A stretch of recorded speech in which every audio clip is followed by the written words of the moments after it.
l'île de la Réunion tente de redevenir un lieu convoité par les surfeurs du monde entier.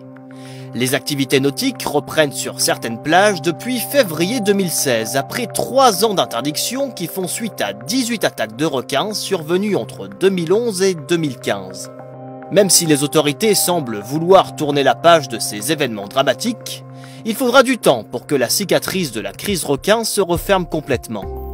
Sur ce territoire, les agressions de squales sont en effet particulièrement violentes, comme nous l'explique Jean-François Nativelle, le président de l'association réunionnaise OPR.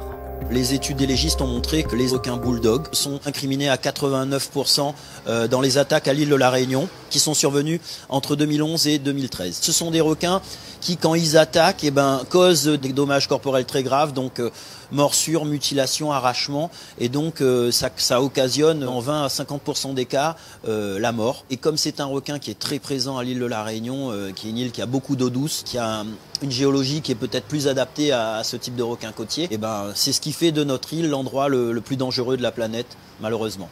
Entre la baisse de la fréquentation touristique et l'augmentation de la dépense publique pour étudier et tester des dispositifs de sécurité, la crise requin a fait perdre 33 millions d'euros à la Réunion entre 2011 et 2013. Mais au-delà du manque à gagner, cet événement a aussi fortement impacté la société réunionnaise. Ces attaques ont un impact très fort sur le plan social, économique et humain. Sur le plan social, on était à l'île de la Réunion une grosse communauté de gens qui vivaient en harmonie avec l'océan. Il y avait beaucoup d'activités nautiques développées. C'était le petit Hawaï français pour le surf notamment. Et tout ça, ça a été arrêté d'un coup. L'impact économique également, parce qu'on a eu une baisse de 70 000 touristes dans cette période, dont les 3/4 ont été imputés à la crise requin.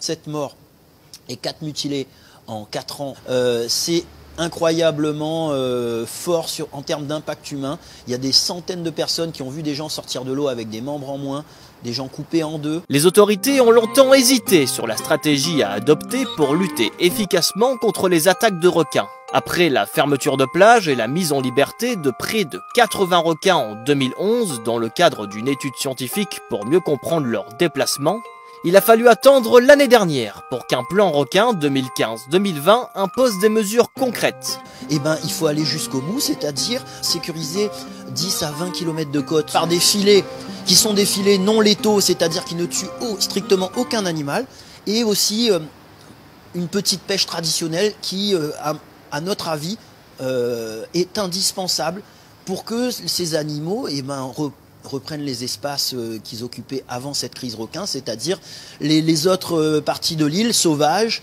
Aujourd'hui, seulement 2 plages sont protégées par des filets. Et une 60aine de requins tigres et bulldogs auraient été pêchés ces 10 derniers mois dans le cadre du programme Cap Requin. Ce projet, inclus dans le plan requin, vise à tuer les prédateurs potentiellement dangereux qui s'aventurent trop près des côtes. Néanmoins, cette crise requin cache un grave problème écologique. Selon certaines ONG telles que Sea Shepherd, la réserve naturelle de la Réunion ne garantirait pas un garde-manger suffisant pour les grands prédateurs. La pollution des côtes attirerait également les requins bulldogs qui affectionnent particulièrement les eaux troubles. En clair, prendre soin de nos océans s'impose comme la solution la plus efficace pour éloigner durablement les requins des plages réunionnaises.